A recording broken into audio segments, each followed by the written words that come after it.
Unacademy पे आप किसी की भी क्लासेस चेकआउट करते हो तो आपको बेस्ट एजुकेटर्स के थ्रू वो क्लासेस दी जाती हैं।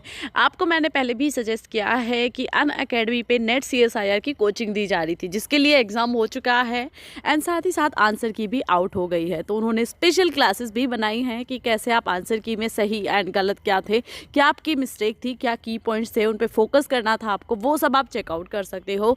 साथ ही साथ अब आपको नेट CSIR के बाद क्या करना है, LS की तरफ जाना है या गेट एग्ज़ाम की तैयारी करनी है।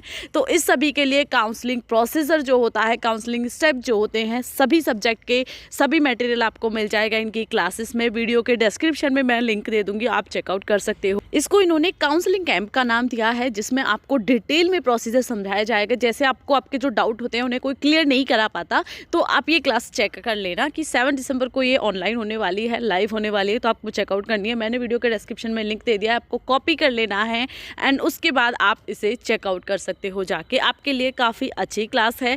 मैं 100% आपको सजेस्ट करूंगी कि आपका कोई भी डाउट है LS की तरफ जाना है या गेट से रिलेटेड या नेट CSIR से रिलेटेड भी, तो प्लीज़ आप इस क्लास को ज़रूर देखिएगा। ये आपके लिए काफ़ी ज़्यादा इन्फॉर्मेटिव होगी एंड आपको बहुत कुछ सीखने के लिए मिलेगा। So please go and check out the link in description box. So we are live now. आज की क्लास में मैं डिस्कस करने वाली हूँ क्राइटेरिया फॉर एरोमेटिसिटी। ये क्वेश्चन क्या है, इसकी डिटेल क्या है, कैसे आपको क्वेश्चन को करना है। तो अगर हम सबसे फर्स्ट में बात करती हूँ कि टॉपिक पेपर में कैसे आता है MSc के में, तो ये टॉपिक आपका शॉर्ट में या लॉन्ग में कैसे भी आ सकता है। तो दोनों टाइप से आपको मटेरियल करना है।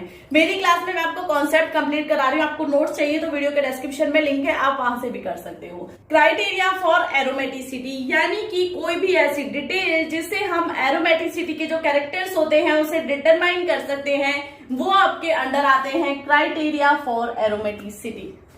एग्जैक्टली इसकी डेफिनेशन है, a variety of physical properties have been used as a criteria to determine the presence और absence of aromatic characters in a compound. किसी भी कंपाउंड के एरोमेटिक कैरेक्टर्स उसमें कितने हैं भी या नहीं है, उसकी जांच जो हम करते हैं या उसे डिटरमाइन जो हम करते हैं, वो आपके अंडर आते हैं क्राइटेरिया फॉर एरोमेटिसिटी में। इस क्वेश्चन में हमेशा डाउट रहता है, काफी बेसिक क्वेश्चन है अगर आप इसे समझ के करते हो, बट जैसे पेपर में आता है तो कंफ्यूजन होता है, पता नहीं क्या क्वेश्चन है। ठीक है, तो क्लियर हुआ डेफिनेशन। अभी देख लेते हैं कि क्या क्या क्राइटेरिया होने चाहिए या एरोमेटिक जो कैरेक्टर्स हैं वो क्या क्या होने चाहिए किसी भी कंपाउंड। सो अभी हम देख लेते हैं कि किसी भी कंपाउंड के एरोमेटिक कैरेक्टर्स क्या क्या होने चाहिए उसमें एरोमेटिसिटी डिटरमाइन करने के लिए। इसमें सबसे फर्स्ट पॉइंट आता है कि बॉन्ड लेंथ। अगर हम बॉन्ड लेंथ देखते हैं तो किसी भी कंपाउंड का जो कार्बन कार्बन में बॉन्ड्स होता है उसकी जो बॉन्ड लेंथ होती है वो होती है 1.39 एंगस्ट्रॉम। तो अगर जो बॉन्ड लेंथ है वो इसके अबव है या इससे लो है तो वो आपका एरोमेटिसिटी में काउंट नहीं होता है। तो बॉन्ड लेंथ अगर किसी भी कंपाउंड में कार्बन कार्बन की 1.39 एंगस्ट्रॉम होती है तो वो हम उस कंपाउंड को एरोमेटिक कंपाउंड बोल सकते हैं।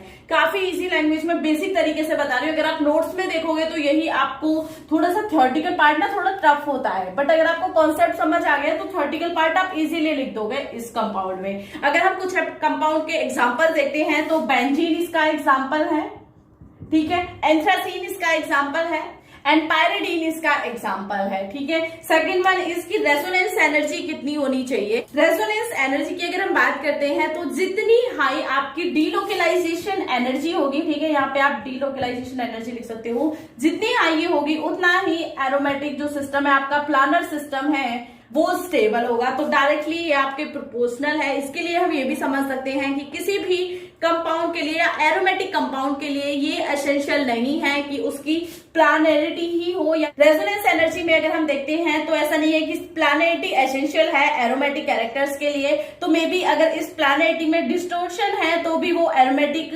कंपाउंड हो सकता है। तो ये आपकी रेजोनेंस एनर्जी में पॉइंट आउट्स हैं। मेरे नोट्स हैं, डिटेल में क्लासेस भी हैं जो कि नोट्स के थ्रू मैं कराती हूँ, जिससे कि आपको नोट्स भी मिल जाते हैं, टॉपिक भी क्लियर हो जाता है। बट इन फ्लाइट की क्लासेस में मैं शेयर कर रही हूँ कि आपके कॉन्सेप्ट को क्लियर करा पाऊँ। एक पॉइंट है इंड्यूस्ड रिंग करंट, यानी कि जो आपका एरोमेटिक रिंग है, एरोमेटिक कंपाउंड है, उसकी रिंग में करंट पाया जाता है। इसे एक्सपेरिमेंट तरीके से अगर हम देखते हैं तो NMR के थ्रू हम देख सकते हैं, न्यूक्लियर मैग्नेटिक मैग्नेटिक रेजोनेंस के थ्रू। जैसे ही मैग्नेटिक फील्ड अप्लाई किया जाता है रिंग में, तो उसका जो पाई सिस्टम होता है, उसके जो ऑर्बिटल्स हैं उनमें मोशन स्टार्ट हो जाता है या डीलोकेलाइजेशन स्टार्ट हो जाती है, एंड उसके बाद रिंग में करंट ओपन हो जाता है, एंड जिसे हम इंड्यूस्ड रिंग करंट बोलते हैं। तो ये क्लियर सा कॉन्सेप्ट है, जिसे थ्योरेटिकल पार्ट में लिखोगे तो इसके बाद आपको क्लियरली समझ आ गया होगा। सो ये टॉपिक आपका एंड हो जाता है क्राइटेरिया फॉर एरोमेटिसिटी। क्लासेस की स्टार्टिंग मैंने उस पॉइंट से की है जो कि काफी इजी क्वेश्चन है एंड आपके एग्जाम में भी आते हैं। तो आप मेरी डे बाय डे क्लासेस देखिए, आपको रेगुलर क्लासेस मिलेंगे, आपका सिलेबस भी कंप्लीट हो जाएगा सभी सब्जेक्ट का। So thank you for watching.